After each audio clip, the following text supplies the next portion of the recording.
अभी थोड़ी देर पहले का ही ये अपडेट है, इसलिए ये ज्यादा मायने रखता है। साथियों, डोनाल्ड ट्रंप ने जिस तरह से कल दुनिया को अपने एक्शन से बिल्कुल सरप्राइज कर दिया था, यह कहते हुए कि हम ईरान के अंदर जो सत्ता है, खैमने की जो सत्ता है, उसे कतई पसंद नहीं करते, रेजिम चेंज का समय आ गया है, मेक अमेरिका ग्रेट अगेन की तरह, यानी MAGA की तरह मेक ईरान ग्रेट अगेन का समय आ गया है, यानी कि MIGA का समय आ गया है। ऐसा कहते हुए इन्होंने कल ईरान पर हमले किए थे। इसी का रिटेलिएशन आज शुरू हुआ और घंटे भर पहले, अब 20-25 मिनट पहले की अपडेट्स हैं कि ईरान ने अमेरिका को पूर्व दी गई चेतावनी के आधार पर ही, क्योंकि ईरान कह चुका था कि यदि अमेरिका इस युद्ध में उतरता है तो उसके दो रिपरकर्शंस हो सकते हैं। पहला, एक कि वो स्ट्रेट ऑफ हॉर्मुज को बंद करके दुनिया के अंदर ऑयल प्राइसेस बढ़ा सकता है, और नंबर दूसरा, ईरान के द्वारा अमेरिकी ठिकानों पर जो कि मिडिल ईस्ट में स्थित हैं, आज हम जानेंगे कितने ठिकाने हैं, कहां कहां पर यूएस ट्रुप्स हैं, कितनी यूएस की सेना मिडिल ईस्ट में रहती है, किस किस किस जगह पर क्या एग्जैक्ट लोकेशन है, आज हम अपने सेशन में जानेंगे। ऐसा कहते हुए इन्होंने कतर पर हमला कर दिया। कतर पर हमला हुआ, उससे पहले एक बार मैप पर आप इसे समझ लें। यह पर्शियन गल्फ है, ईरान के दक्षिण के अंदर कतर है, कतर के अंदर अल उदैद एयरबेस है जिस पर हमला किया गया है। अल उदैद एयरबेस पर लगभग कहा जाता है कि 10,000 से ज्यादा अमेरिकी सैनिक एनी टाइम रहते हैं। मिडिल ईस्ट में 40,000 से 50,000 अमेरिकी सैनिकों का ठिकाना है। यह अमेरिका का सबसे बड़ा ठिकाना है। अमेरिका का मिडिल ईस्ट में सबसे बड़ा, या फिर यह कहिए कि यहां पर लगभग 100 से ज्यादा एयरक्राफ्ट रखने वाला यह वो ठिकाना है जिससे पूरी तरह से अफगानिस्तान, ईरान, इराक, इन सभी क्षेत्रों पर नियंत्रण रखा जाता है, जिसको आपने सेंटकॉम कहा था। सेंटकॉम का अगर आपको याद हो तो अमेरिका के जो दुनिया भर में दुनिया को जिस तरह से इन्होंने डिफरेंट कमांड्स में बांट रखा है, तो वर्ल्ड के हिसाब से जो सेंट्रल कमांड है, उस सेंट्रल कमांड का मुख्यालय इन्होंने कतर में बनाया हुआ है। कतर एक देश है, स्वायत्त स्वतंत्र देश है, लेकिन फिर भी अमेरिका यहां पर अपना बेस प्रॉपर तरीके से चलाता है। इतना ही नहीं, जब ट्रंप यहां से लौटते हैं तो इनसे हवाई जहाज भी भेंट में ले जाते हैं। एक तरह से कहा जाए तो कतर की सुरक्षा अमेरिकी सेना कर रही है, यह कहकर के ही इनको पैसे के साथ तोला जाता है। कतर की राजधानी दोहा, जिसने कुछ समय पूर्व ही वर्ल्ड कप देखा था फुटबॉल का, आज वो ऊपर से आती हुई बॉल रूपी मिसाइलें देख रहा है। इन मिसाइलों को दोहा का निशाना दिखाया जा रहा है कि दोहा की तरफ ये आ रही थी। कतर छोटा सा देश है, कैपिटल दोहा है, ऐसे में दोहा में लोग इन मिसाइलों को आते हुए देख रहे हैं और इनको टारगेट होते हुए देख रहे हैं। आसमान में ही कतर के एयर डिफेंस ने इन्हें न्यूट्रलाइज कर दिया। ये तस्वीरें दोहा की बताई जा रही हैं। चूंकि इस घटना को बीते अभी 1 घंटा ही हुआ है, ऐसे में इस घटना की जो तस्वीरें हैं वो सोशल मीडिया पर तेजी से प्रसारित हो रही हैं, लेकिन फिर भी हम इन सभी तस्वीरों में मोस्ट वेरीफाइड तस्वीरें आपके साथ साझा कर रहे हैं। संभव है कि इनमें से एक आध तस्वीर कोई फर्जी भी निकल आए, तो हम उसको पहले ही आपके सामने बताते हुए चल रहे हैं। चूंकि इन हमलों की दोनों ही तरफ से, मतलब एक तरीके से अमेरिका की तरफ से भी, कतर की तरफ से भी इसका अनाउंसमेंट हो चुका है कि हमारे ऊपर हमला हुआ है, भारत की तरफ से भी हो चुका है कि ऐसा कुछ हो रहा है, इसलिए हम ये तो मानते हैं कि यहां पर हमले हुए हैं। ईरान ने चूंकि अपने परमाणु ठिकानों पर हमला लेने का, जो हमला हुआ उसका बदला लेने के लिए कहा था, इसलिए उसने अमेरिका के अल उदीद एयरबेस को निशाना बनाया, जहां 8,000 से 10,000 के करीब अमेरिकी सैनिक मौजूद हैं। यहां पर खबरें हैं, the competent Qatar authorities announce the temporary suspension. अच्छा, इसकी शुरुआत भी बड़ी इंटरेस्टिंग थी, और शुरुआत यह थी कि कुछ समय पहले ही, थोड़ी देर पहले ही हुआ यह था कि कतर ने अपना एयर स्पेस बंद कर दिया था। एयर स्पेस बंद किया और सायरन बजाना शुरू कर दिया था। इसका मतलब यह माना गया कि कतर को यह जानकारी लग गई थी कि उसी के ऊपर हमला होने वाला है। अल उदैद एयरबेस जो कतर के अंदर है, उसे टारगेट किया जा रहा है। इससे एक बड़ा सवाल निकला, और बड़ा सवाल यह था कि कतर को बताया किसने कि उसके ऊपर हमला होने जा रहा है। तो मेरे प्यारे साथियों, अपडेट यह है कि ईरान ने ही कतर को इन्फॉर्म किया था कि हम तुम पर हमला करने आ रहे हैं, लेकिन तुम हमारे भाई हो, मित्र हो, क्योंकि कतर मध्यस्थता को बढ़ावा देता है। कतर है जो सबके बीच में मध्यम मार्ग अपनाता है। कतर थोड़ा प्रो ईरान है। तो कतर से कहा गया कि तुम हमारे भाई हो, इसलिए हम तुम्हें पहले इन्फॉर्म कर रहे हैं कि तुम पर हम हमला करने आ रहे हैं, लेकिन यह हमला तुम पर नहीं है, तुम्हारे किसी भी सिविलियन को टारगेट नहीं किया जाएगा।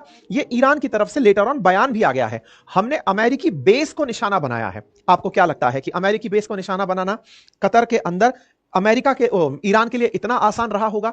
देखिए, इस हमले भले ही न्यूट्रलाइज हो गए हों, लेकिन ईरान ने अपना सिंबॉलिक संदेश दे दिया कि हम इस बात से नहीं डरते कि हम आपके यहां पर हमला कर सकते हैं।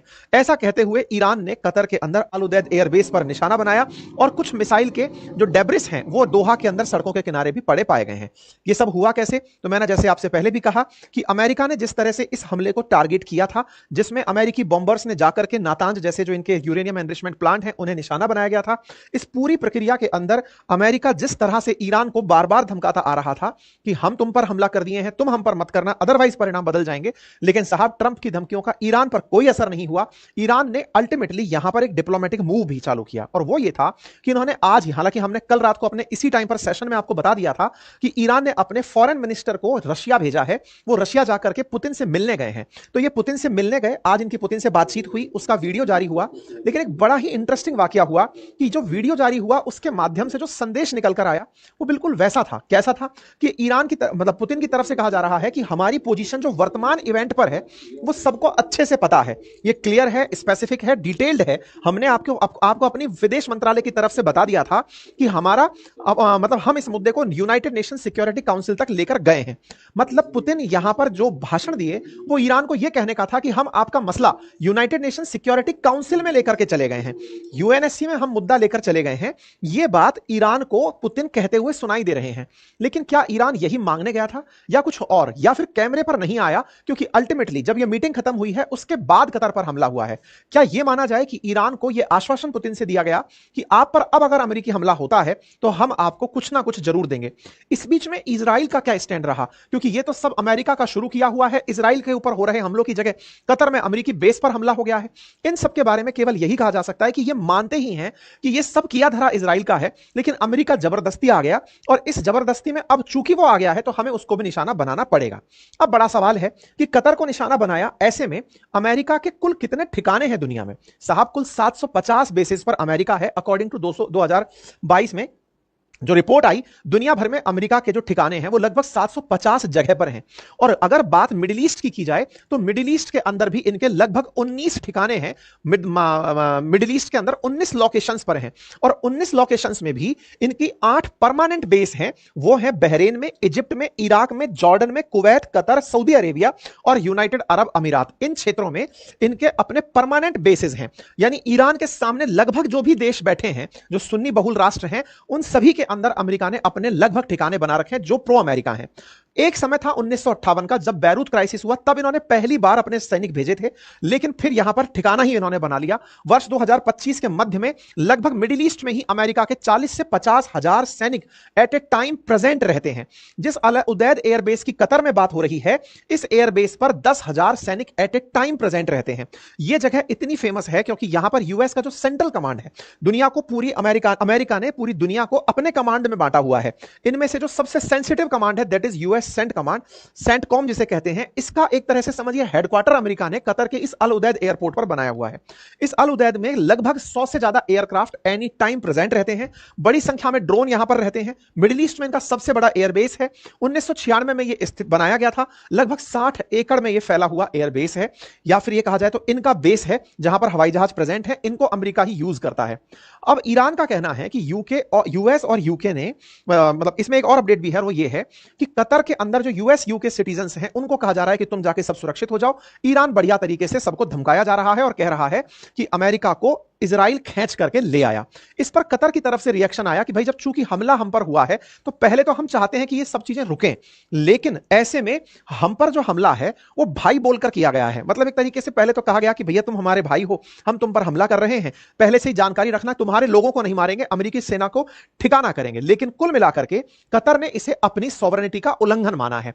कतर की तरफ से जो अभी तक सबसे बड़ा अपडेट है वो ये है कि वो इसे अपनी संप्रभुता पर हमला मान रहा है। बोले भाई भाई कहकर के तुमने हमारे ऊपर गोला दाग दिया है। खैर, इन सभी अपडेट्स में जो सबसे लेटेस्ट अपडेट है वो ये कि यूएस के एयरक्राफ्ट सऊदी अरब एयरबेस से उड़ चुके हैं। ये आपके सेशन में आने से 2 मिनट पहले, मतलब अब तो 5-10 मिनट तो इसको करते हुए हो गई, इससे 10 मिनट पहले का ये जानकारी है। तो ऐसे में 10 मिनट पहले की जानकारी ये है कि सऊदी अरब के अंदर जो यूएस के एयरबेसेस हैं वहां से एयरक्राफ्ट टेक ऑफ कर चुके हैं। अब वो ईरान पर हमला करने जाते हैं या कुछ और है, ये प्राप्त जानकारी ताजा रिपोर्ट्स में दिखाई जा रही है। कंफर्मेशन अगेन वॉर टाइम में सूचनाओं को बहुत ही ध्यान से यूज किया जाता है।